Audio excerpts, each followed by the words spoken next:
Welcome to another edition of Horse Center, everyone. I am Brian Zipse, and as always, I have the great pleasure of being joined by my co-host to the East Coast. That's Matt Shipman. How are you today, Matt? I am good, Brian. Looking forward to a rather excellent weekend of racing at at Aqueduct, where the Cigar Mile drew an unexpectedly large quality field. Yeah. Well, they had 21 nominations, Matt. It was a great nomination list and got a lot of the big names. Let's look at that field right now. Big day at the Big A. This is Saturday, of course. The Cigar Mile drew a nice, as Matt mentioned, a nice field of 11. Matt, they're going one turn at Aqueduct. It's a one-turn mile, formerly the Naira Mile, but that was years ago. $500,000. Grade 2 these days, but maybe more fields like this, there'll be a grade 1 soon. Yeah, I think that this field will get to the Cigar Mile deservedly back to the Grade One status. I like it. I like having a grade 1 late in the year in New York. Number 1, Matt, is Bookham Dano, the Jersey bred son of Buchero, has never run a bad race. I actually think he's been a little unlucky in his last two. The Jerkins, he kind of got shuffled back pretty far off the pace, made a nice move, but could not stick late with domestic product. Last time he was really kind of jammed in between horses in the Perryville, had nowhere to go. Bookham Dano is a threat to win this Cigar Mile. Yeah, I agree. Absolutely has to be. As you mentioned, has never run a bad race, has never run against older, also. So, first time against older horses in the Cigar Mile. Draws the one post. I'm not a big post position guy, but it might have been better for Bookham Dano outside. Sure, he's going to need a trip from the rail to have his best shot. Yeah, Irad Ortiz is going to have to get that done with Bookham Dano. An interesting horse, though, because there's speed in here, and then there's real ralliers in here. And Bookham Dano might be somewhere in between, which could give him the first jump. Most of his races have been shorter than a mile, but he's run well at a mile. Last time in the Saudi Derby, he ran very well at a mile. So he can handle this one-turn mile for sure. An interesting three-year-old. Number 2 is Nelson Avenue. Nelson Avenue was claimed several starts ago, and he's moved forward for trainer Wayne Potts, Matt. Last time, a good second in the Grade 3 49er. Yeah, horses do have a tendency to move off the claim for Wayne Potts. With the winter meeting at Aqueduct is kind of Potts's big money making time. Yeah, Nelson Avenue claimed for 40, back at Saratoga, second in that 49er, but I still think he's really up against it here. Yeah, it's a tough spot for a horse moving forward. The gelding will have Dylan Davis, though, in the saddle. Number 3, Matt, is Repo Rocks. And Repo Rocks, we've seen, if you're looking just at buyer speed figures, and that's not what I do, but if you look at just buyer speed figures, Repo Rocks has a few speed figures, maybe not so recently, but that would suggest he has a chance in here. What do you think? Yeah, he certainly has races in the past that give him a chance. I get the feeling with Repo Rocks that we're looking at a horse whose best performances that we're mentioning here may be in the past. His last stakes win was in May of 2023 in the Westchester, going the one turn mile. His last win was at Colonial Downs in a race that was restricted to Virginia breds. Yeah, Repo Rocks has also been beaten by Coastal Mission, who's in the race in his last two starts. The 4 horse is Vinsanity, and I really don't have a lot to say about this horse, Matt. I think he's a huge long shot here. He won 2 starts back at Aqueduct, but not against this class. No, a legitimate long shot. That last win was in a $25,000 claimer with the non-winners of 2 lifetime condition. Him winning would be a little bit of insanity, if you ask me, Matt, in the Cigar Mile. Number 5, though, is a horse that I think there's 3 horses, Matt, here who will vie for favoritism in the Cigar Mile. The first one we're going to talk about is Mulligan. Mulligan has been terrific sprinting this year. 4 of 5. His only loss came last time in the Breeders' Cup, where uh, Rodolphe Brissett said that he may have not liked some kickback that he got at some point in the race. He seemed farther back than we thought he'd be. Came running down the lane to be third in the Breeders' Cup Sprint. Yeah, so overall, that was a good effort. He was sent off as the 3-1 favorite in that Breeders' Cup Sprint. I think he was one of my top choices in that Breeders' Cup race. Before that, 4 wins in a row. He won the Grade 1 Forgo. He won the Grade 2 Nehrud on the Nairo circuit. This is his first try going a mile, however. Yeah, first try going a mile, and Brissett has said he didn't want to do the 2-turn mile. Otherwise, he very well could have run him in the Breeders' Cup dirt mile. But he says a 1-turn mile should be just fine for Mulliken. That Nehrud that you mentioned came at Aqueduct fast time where he beat Coastal Mission. Flavien Prat, no jockey, has won more big races this year than Flavien Prat. Prat will be aboard Mulliken on Saturday. Law Professor, another horse who there's a lot of good races in there.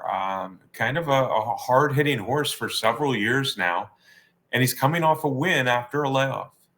Yeah, hard hitting horse. He's coming off, Brian, 3 allowance wins in his last 4 starts. Emphasis on allowance, and now he finds himself in this stacked field. Yeah, plenty of graded stakes experience. He's got some speed to him. A horse you can't completely throw out, but in this field, maybe not for us. Let's take a look at that time form US pace projector map, because we mentioned some of these horses already who may be involved in the pace.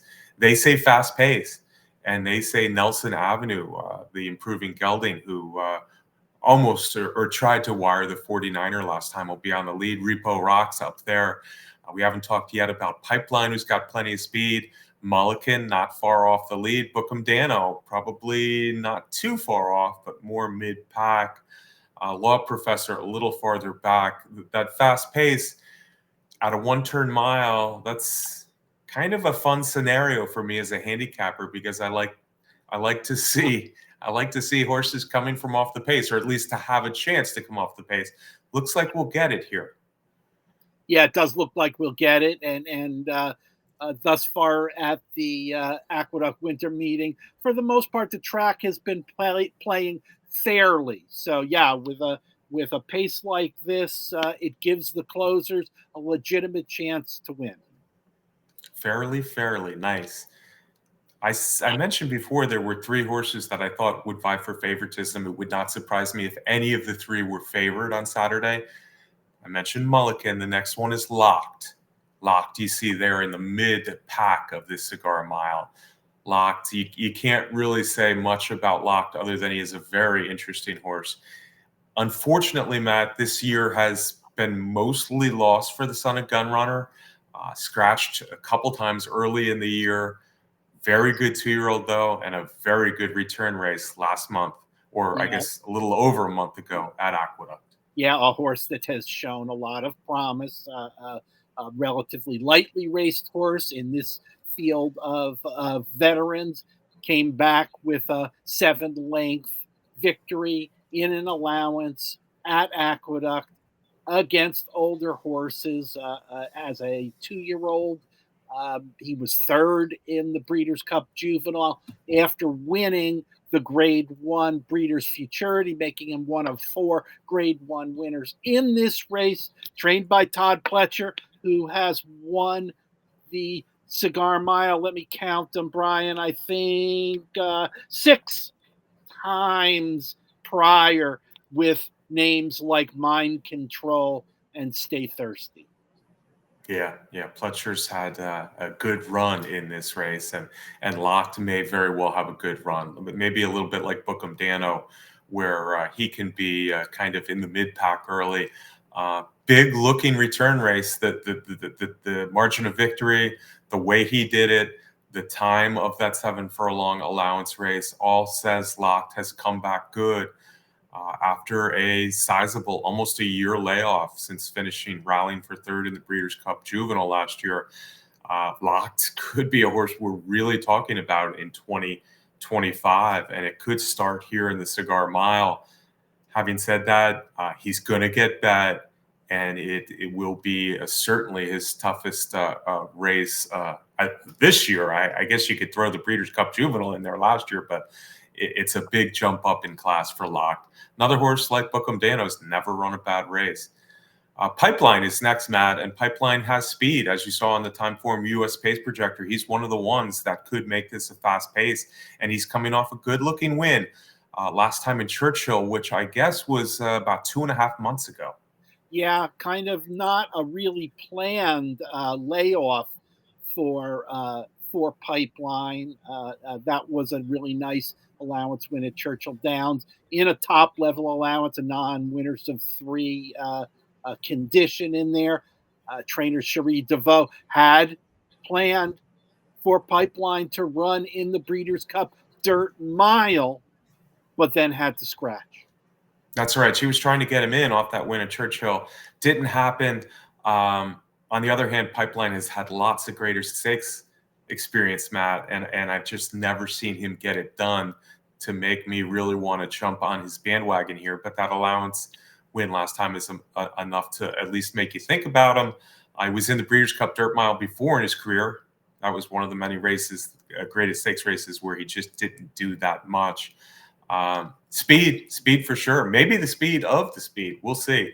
Pipeline coming from the outside there.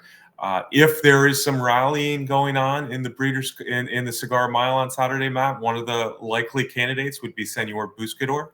I saw signs of life from Senor Buscador last time in the Breeders' Cup Classic. He made a pretty big move mid-race, and then he flattened out. And I've always thought that Senor Buscador was better going shorter than 1.25 miles that he got in the last two Breeders' Cup Classics. A one-turn mile is quite a bit shorter, but if there's speed to set the table, he's working well out in New Mexico with his trainer Todd Fincher there. Maybe Senor Buscador, who came from the clouds last year in this race to get up for second, is a threat in here. Yeah, came from the clouds and probably will be doing so again. I've mentioned that the Aqueduct track has been playing fairly, but yeah, it's kind of tough on horses that get too far behind. But that's what Senor Buscador does. I mean, he's got $12.9 million in earnings, Brian, which ranks him 10th all time. Wow. Money earners for horses that have run in North America. Yeah, he got a bunch of that racing in the Middle East, in the Saudi Cup and the Dubai World Cup last year. Yeah, well, that's Saudi money where he won the Saudi Cup. That's a whole lot of money. And Senor Buscador, but he shows he can win a race like this. I think he'll be let go at decent odds, frankly, Matt. I'm looking at him as the fifth choice in here. If there's a fast pace, I always thought he's a horse. Yeah, he comes from way out of it, but I always thought he was a horse who could do well running shorter and just picking up the pieces because he's got a fast turn of foot. Next to him is Coastal Mission. We should talk about Coastal Mission, Matt. If Senor Buscador is like the fifth choice, Coastal Mission's like the sixth choice. And this is a horse who's won more than half his lifetime starts. Jeff Runco, a lot of them came in West Virginia. But I think Coastal Mission is proving this year that he can handle graded stakes competition away from West Virginia. Yeah, absolutely. Last two races, he's got 2 wins. He won the 49er that we mentioned earlier in the rundown. Before that, he won the Parks Dirt Mile. That's a 1-turn mile, and then also a 2-turn mile. I like that versatility. We've got Coastal Mission at 8-1 on our morning line. The official track morning line had Coastal Mission at 12-1. Yeah, Coastal Mission, sixth choice. Hard to say too much negative about him, except for maybe if this is a truly Grade 1 race. He's never won a Grade 1 before. He was fifth last year. I think he's even better going into this edition of the Cigar Mile. He likes a mile. He'll be one of those horses like Locked, like Bookham Dano, who can be kind of mid-pack. And you said versatile. He's a horse who could get first jump. Horse will probably be a little farther back, would be Post Time. Here's the other of the three that I think would vie for favoritism. He could be the favorite as well. Husband-wife team, Brittany and Sheldon Russell, bring this Maryland-based, Maryland-bred Son of Frosted here. I gave props to Locked and Bookham Dano for never having run a bad race. Post Time's never run a bad race in 14 lifetime races. Yeah, that's for sure, Brian. With lots and lots of victories in various kind of races, I think maybe like we've mentioned with a couple of other horses. I mean, and it's hard to say because he has been so good in so many races. But maybe right now he's in the best form of his career with a close second in the Breeders' Cup Dirt Mile most recently. Before that, a runaway win in a stakes at his home track at Laurel Park. Trainer Brittany Russell, that you mentioned, has a lot of success shipping horses up to Aqueduct. Does it frequently, and winning all kinds of races, allowances, stakes races, and going back in the summer, Post Time was third in the Whitney and was second in the Grade 1 turn Met Mile. Yeah, National Treasure got him pretty good that day, but this is a different kind of race setup. Post Time, like you say, is going good. That second in the Breeders' Cup Dirt Mile, very good. In fact, that second in the Breeders' Cup Dirt Mile could possibly make him the favorite here. I really don't know who will be the chosen one of those three. But Post Time certainly a big chance. A mile, 1 turn, that's right up his alley. He's a late season 4-year-old who, I think he's kind of right in the prime of his career right now. Love to see Post Time in here and then come back in the Pegasus next month at Gulfstream Park. Certainly a big shot. All right. That is the big one. That's the Cigar Mile, which is race 9. A couple races earlier, we got the Remsen. Matt, do you remember what happened in last year's Remsen? I know you do. Oh, absolutely, Brian. The Remsen had a what turned out to be a fantastic field, a field chock full of what turned out to be Grade 1 winners. When we're talking about Dornoch, we're talking about Sierra Leone, the Breeders' Cup Classic winner. Dornoch won the Belmont Stakes and the Haskell, and Domestic Product also became a Grade 1 winner. So does that answer your question? Yeah, well, you did it really well, and there were other stakes winners in that field. I would have been happy with just Dornoch and Sierra Leone battling down the stretch, and then they become the Belmont Haskell and the Breeders' Cup Classic winner. Yeah, the last year's Remsen. Well, let's just say there's a lot to live up to for this year's field, and maybe not quite the powerful field that we saw last year, but there are some very interesting horses in here. Starting with the one, we made him a favorite here on our HorseCenter morning line. Tux, Matt, Tux. This is a horse I heard about before he started. Bill Mott does not usually bring his horses geared up for their career debuts, especially in a sprint. But Tux was close to the pace, and he powered home late in that maiden race at Aqueduct. Yeah, and certainly that's the thing that I pick out the most from this is that was a Bill Mott debut winner. It was a Bill Mott debut winner that went off at 7-2. This is a homebred son of Tappet, and Tappets are not always at their best at such early points in their careers as 2-year-olds. But this horse, I guess, must have been kicking down the barn because he was ready to roll and was an impressive winner. Yeah, he's out of a very nice mare too. Fancy Dress Parties, her name. She was a nice 1-turn daughter of Munnings. So it's an interesting kind of pairing there with Tappet and Fancy Dress Party. Fancy Dress Party has looks like produced a really nice horse for this LNJ Foxwoods homebred. Tux, a nice winner last time. I think he's going to get bet even more this time as he stretches out from 6.5 all the way to 9. I can't throw out the 2. I don't know what to do with the 2, Matt. Aviator Aviator Guy, a son of Uncle Mo out of a Tappet mare, really well bred. This is a Three Chimneys homebred, and this one's trained by Chad Brown. He's won at Aqueduct on the dirt in a race that was taken off the turf. Last time he was on the turf and ran a decent enough race in the Awad. Yeah, so it kind of makes me think that two tries to enter and run the horse on the turf, that Chad has really been thinking about the grass with this one, and I guess is taking a shot to see if he's up to it on the main track. Yeah, sorry, I had the Remsen up, or the Cigar Mile field up there. Here's the Remsen field. Yeah, Aviator Guy. His two races on the dirt are promising enough to give hope, and he looks like a horse who probably could handle the 9 furlongs of the Remsen. The turf race wasn't spectacular, but it was good. He'll need to move forward, but an interesting horse. Chad Browns are always dangerous. Chad Brown wants to run a lot of his horses on the turf, and maybe he has a dirt horse here. I'm not sure. Anyway, horse you can't throw out. Number 3 is Poster. Speaking of turf horses, Matt, because Poster, that's all he's done is turf. Yeah, maybe they've got a dirt horse here too.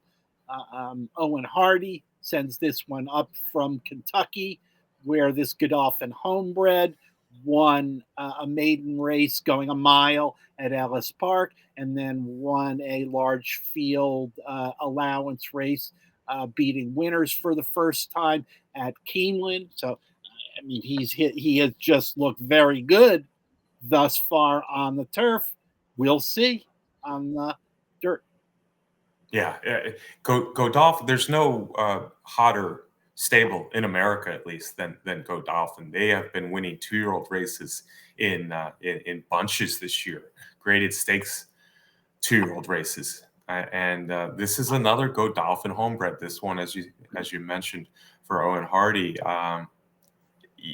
Turf, first 2 starts, Kentucky, both really good, both impressive, both look like a nice horse. Bred for dirt. He's a son of Munnings out of a Tappet mare. Maybe there's a little bit of turf there, but it's certainly more dirt than turf. Workouts are all on Turfway Park's synthetic surface where Hardy is based. So you just don't know about the dirt. I mean, I see a series of workouts on a synthetic track. 2 races on the turf are very good. Gets Flavian Prod up. Dangerous horse for sure, but you really don't know about Poster. Number 4 is another interesting horse, Matt. Studley Do-Right. Studley Do-Right, one of my favorite names of this year. He's a stakes winner a couple times removed in New York. He's done it. He's done it at Saratoga. He's done it at Aqueduct.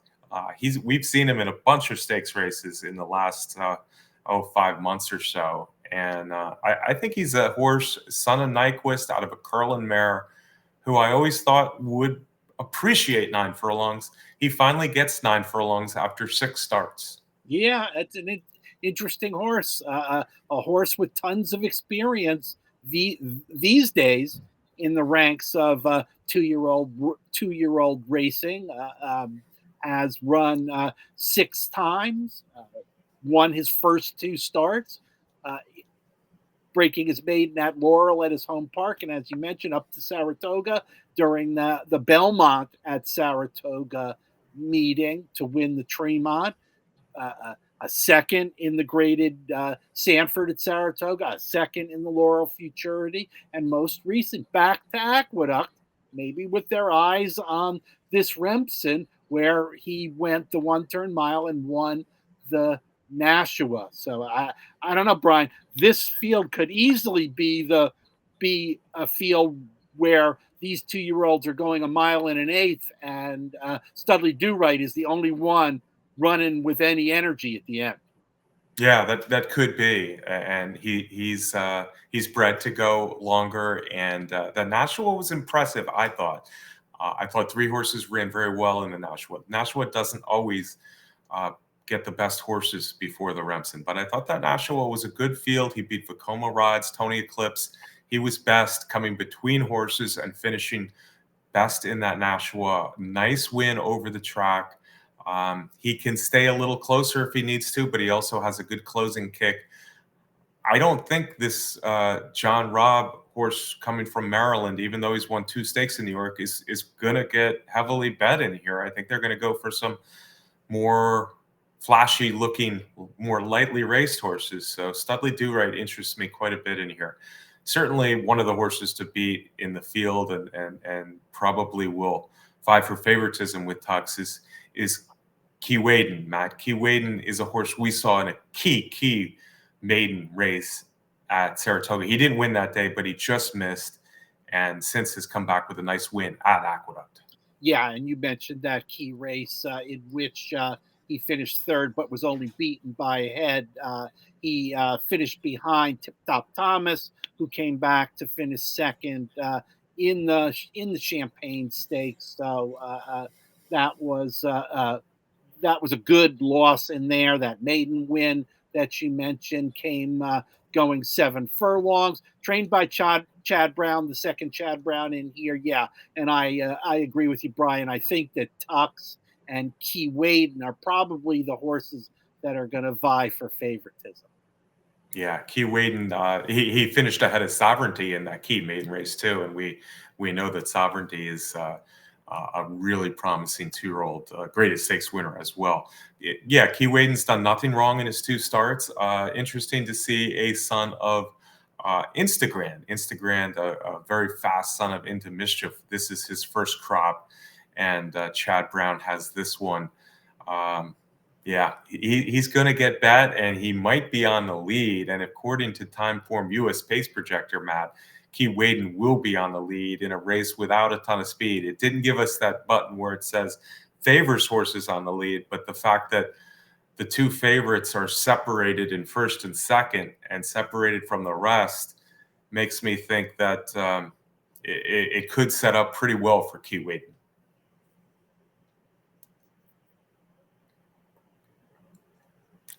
Keewaydin on the lead is the Timeform US Pace projection. And let's get back to the field, Matt. Number 6, Surfside Moon. I think we have a couple of long shots on the outside here. Surfside Moon is a son of Malibu Moon for James Lawrence. James Lawrence has had some nice horses over the years, but not enough in his first couple stakes races to pick him out as one of the horses to beat in here. Yeah, he got his maiden win in his 3rd try. It was actually on the turf. And then he went ahead and ran in a couple of races that we have already mentioned for some of the other horses in this field when he was 5th in the Laurel Futurity and 6th in the Awad. Yeah, coming from turf last time in the Awad. And yeah, didn't run terribly in either, but wasn't a big threat in either as well. Probably an even bigger long shot on Saturday will be the son of Tom's d'Etat, Gun Trader. Gun Trader took 6 races to break his maiden at Delaware or Parks. He finally broke it at Parks last time. Pretty slow, 1.70-yard maiden race where he was suddenly favored. Won it pretty easily. But let's start talking about that maiden race at Parks versus the Remsen Stakes. Yeah, 4 trainer Uriah St. Louis. I think he owns and trains this horse. Certainly a trainer that's not afraid to ship up to Aqueduct to take a shot with long shots, an $8,000 purchase, a son of Tom's d'Etat, a horse that I liked, a horse that won a lot of big races. But yeah, this is a really tough spot and a legitimate long shot. A legitimate long shot. We've seen Uriah St. Louis pull off some big upsets in New York before, but not on this one so much. And with that, Matt, let's get to our top picks in these 2 big races. There's also female races, graded stakes for females on Saturday at Aqueduct, so don't miss that card early on throughout the card. You got the Go for Wand, you got the Demoiselle. But let's get to our top picks. Cigar Mile first. You are first, my friend. Yeah, Cigar Mile, a lot of win contenders in here. A lot of horses that do their best running coming from off the pace, and I am going to favor them in that this race with the pace projection that we have. discussed. I'm going to take a shot from the far outside with Post Time. I think that's a great place to be in the early going in this race. He'll be able to sit out there and see what's going on with the speed. Should get a nice, clean, clear trip. As I mentioned, I think he's in the best form of his career. Yeah, and Post Time would have been kind of the horse that I leaned to as well, but then I looked at the odds, and I think there'll be a disparity between Post Time and my top pick, Senor Buscador. I just think Senor Buscador is going to have some good odds in the Cigar Mile, and I think he is going to come running. He did well in this race last year.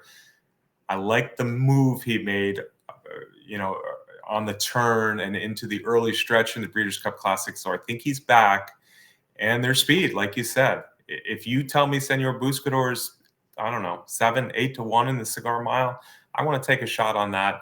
Post Time, Bookham Dano, I easily could have picked as well. Mulligan's got a big shot as well, as good as he's been. Locked is certainly a horse to fear. Going for some odds, Senor Buscador in the Cigar Mile, coming from probably last early. In the Remsen, we're on different horses as well, Matt.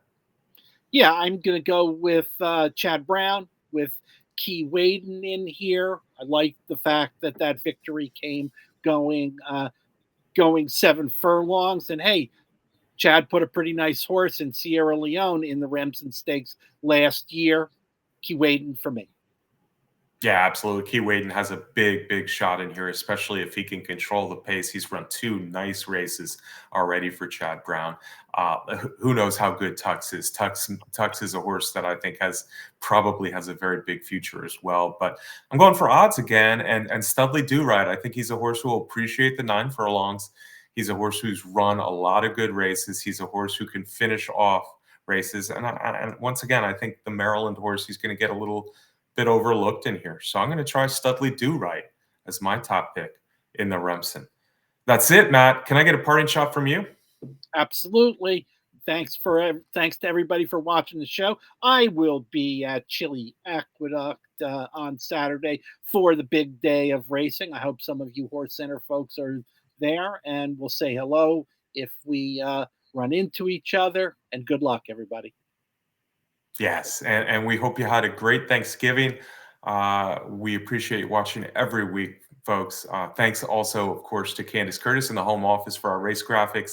Derby Wars, our sponsor for the best. They're the best contest site out there, Matt. No doubt about it. Timeform US for their pace projections. We all also like to thank them. If you haven't yet turned on your notifications, subscribe to our YouTube channel here at Horse Racing Nation.